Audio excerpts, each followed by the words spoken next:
I read my daughter's diary, and what I found broke me. But it also saved her life. Okay, so I'm not proud of this. I wasn't snooping for fun or anything. I was genuinely worried. She'd stopped talking to me, her grades were slipping, she looked exhausted all the time, and she just wasn't there anymore. It started slow, subtle. She'd come home and go straight to her room, and no hugs. No eye contact. No, hey mom, how was your day? At first, I chalked it up to teenage stuff like hormones, high school drama, maybe a fight with a friend. But weeks went by, and she only got quieter. I'd knock on her door and hear her pretend to be asleep. Sometimes I'd hear crying late at night. Not loud, just soft little sobs she was clearly trying to hide. Then the grades started tanking. And I mean tanking. Straight A kid turned into D's and F's seemingly overnight. Her teachers emailed me, said she stopped participating, stopped turning things in, barely even looked up in class. Her dad lives in another state, so it's just been the two of us for a while. And for most of her life, we were close. Like, best friend close, movie nights, spontaneous road trips, singing Taylor Swift in the car kind of close. So seeing her shut down like that, it felt like someone replaced my kid with a stranger. Anyway, one day I was changing her sheets because she clearly hadn't in weeks. And you know how teenagers are,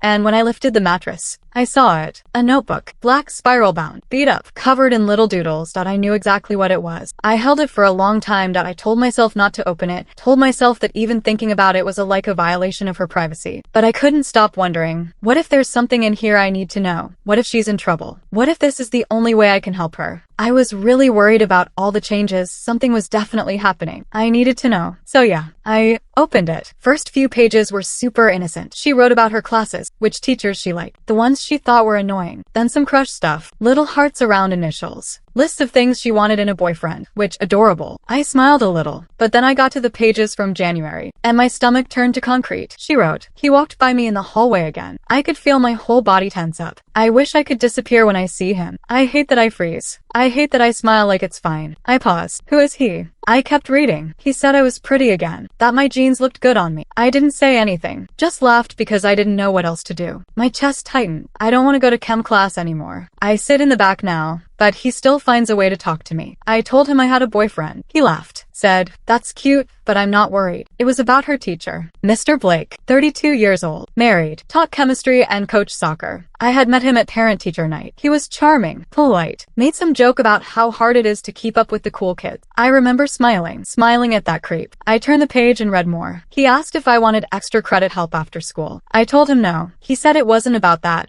he just liked our talk. I don't know what to do. I'm scared to tell anyone. What if I'm just being dramatic? My hands were shaking. My stomach was in knots. Every part of me wanted to throw up or scream or drive to the school and flip his desk. But I kept reading. I thought maybe I was imagining things. But then he touched my back. Just a hand on my lower back when no one was looking. It felt so gross. I wanted to run. That was it. That was the moment my brain went full mama bear mode. And then it took another turn. She wrote, I didn't eat at lunch again. I couldn't. I sat with everyone like normal, but just pushed food around my tray. I lied and said I already had a bagel in third period. I feel better when I don't eat. Not like healthier or whatever. Just in control. That word, control, hit me like a brick. Because that's exactly what I'd been losing. Control over how to help her. Control over whatever was going on in her head. She kept going. I tried eating dinner last night. Just a few bites. But I hated how it made me feel. I hate how I feel. Mom keeps asking if I'm okay. I keep saying yes. I think she knows I'm lying. She had a list on the next page. A food journal, but not a healthy one. Breakfast, nothing. Lunch, nothing. Dinner, 2 bites of chicken, half a cucumber. Then, chewed gum to kill the cravings. 400 steps in the hallway between classes. 100 squats in my room before bed. There were entire pages of this. Calories tracked. Body measurements. Photos she'd printed out and taped in, models, influencers, people who didn't even look like real humans anymore. She wrote how it all started. A joke someone made in gym class about her thick thighs. How it stuck in her brain for weeks. How she started skipping lunch to feel clean. How she'd stare at mirrors and pick apart every inch of herself. How the more weight she lost, the more people complimented her. I felt sick, like physically dizzy. My daughter wasn't at war only with the world. She was with her own body too. I put the journal down, left her room. I wanted to call the school, but I decided I first have to talk with her to decide together how we gonna approach everything. I did not want it to make her feel more uncomfortable than she actually felt. I needed to make her feel safe and create a comfortable space for her. And then I called my sister. Because I needed someone to talk me off the ledge, I was ready to burn the whole damn school down. Next morning, I kept her home. Told her we were doing a rest day. We went out for pancakes. She barely ate. I asked her how school had been. She shrugged, looked at her plate, said, "It's fine." And I lost it. Not at her, but inside. Like something broke wide open, and everything I'd read started echoing in my head. I reached across the table, took her hand, and said, "I know something's wrong. I'm worried. Please tell me what is going on. There's literally nothing you could say that would make me stop loving you. I am your mom, but I am your friend too. Please talk with me. We can work everything out together." She went silent. Then her eyes welled up. She burst into tears and hugged me. We sat like that for a while. Then she told me everything. And when I say everything, I mean everything. How her teacher started with weird comments in class. How he'd single her out with jokes that made everyone laugh, but always at her expense. How he'd linger when he came over to check her work. How he'd whisper instead of speak normally, like it was some secret between them. And how he'd ask her to stay behind after class. Always with some flimsy excuse, grading help, like lab setup, or just need to chat about your grads, or you need more prep for the next test. She would always say that she can't stay after class, she needs to be home,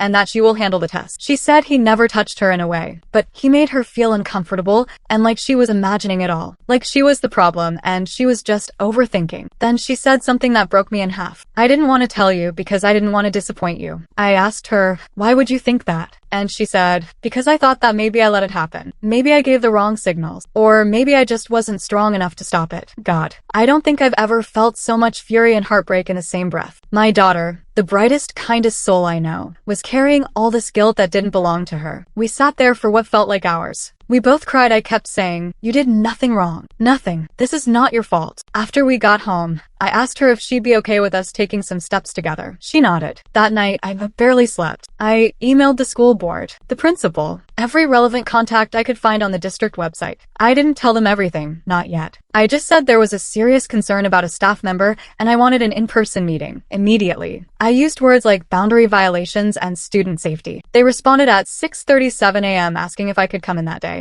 And I did. I took the diary with me, not to show them everything, but to make sure they knew this wasn't some vague accusation. This was real. Here comes the meeting with the school board. The principal looked uncomfortable before I even sat down. I told them what happened. When I said his name, they paused, looked at each other. Their faces changed. Then the principal suggested to check the camera footages for the periods where she had his class. And we saw it. He always hovered near her. When giving lectures, he somehow ended up standing by her desk. When students moved into groups, he'd linger around hers, longer than needed. In the clips, you could see her posture stiffen when he got close. You could see her trying to edge her chair away. He would just get close to check her work, but he did his comments whispering, which looked weird. Exactly like she described, like they had some secrets. One staff member, who helped with the review, described his behavior as territorial. Another said, it's like he was keeping tabs on her. And then there was one clip. She dropped her bottle of water once and leaned down to grab it, and in that exact moment, he was watching. Not in a teacher way, in a way that made everyone in the room uncomfortable once they saw it. And they confirmed what I needed to hear. I wasn't crazy. She wasn't crazy. Something was off. Then the principal took a breath and said something I wasn't expecting. I actually had complaints about Mr. Bennett before. I froze. She went on to explain that over the past year, a few parents from other classes had reached out, nothing formal, just emails or phone calls expressing concerns.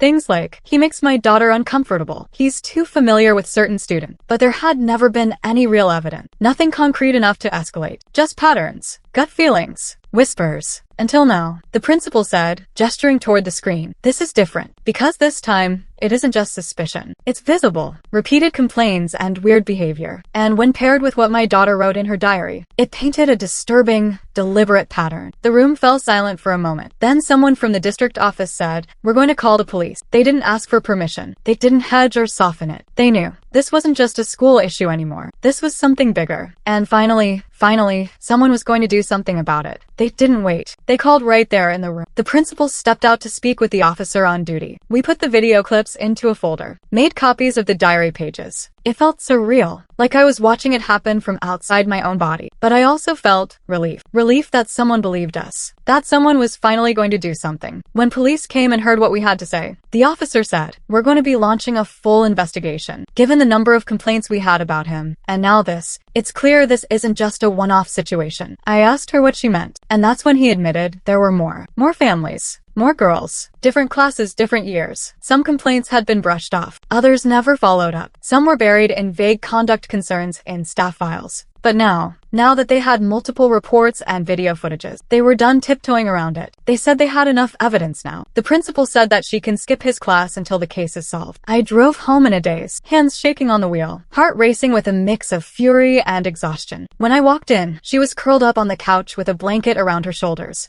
I sat beside her. I talked to the school, I said gently. Her face tightened. She looked scared. They believe you. She hugged me and started crying. And I think in that moment, something lifted off her chest. Something she'd been carrying for way too long. Now, we had to make her see that she is safe in her body too, not only in her classroom. She agreed to try therapy. So the very next morning, we started making phone calls. Therapists and specialists. Support groups. We found someone who specialized in teens, trauma, and eating disorders. At first, she barely spoke, just sat there, arms crossed, lips tight. But week after week, she started opening up. Bit by bit, she's still working through it. The therapist helped her see that none of what happened at school was her fault, and that food is not something bad or scary. She still has days where food is hard, or school feels overwhelming. But she's not alone in it anymore. And she knows that now. The teacher? Gone. Removed from the building. They'd seized his laptop. I don't know how or why. Maybe a warrant. Maybe part of policy. But they found things. Photos. Screenshots. Recordings he shouldn't have had, students' social media, cropped images from classroom cameras, saved video clips that focused only on specific girls, including my daughter. That's when they stopped calling it an internal investigation. That's when things got real. Charges were filed. Possession of inappropriate material, stalking type behavior, violation of professional boundaries. It won't undo what happened, but it's something, some kind of justice. And most importantly, he can't hurt her anymore, or anyone else's daughter. Gummy reads.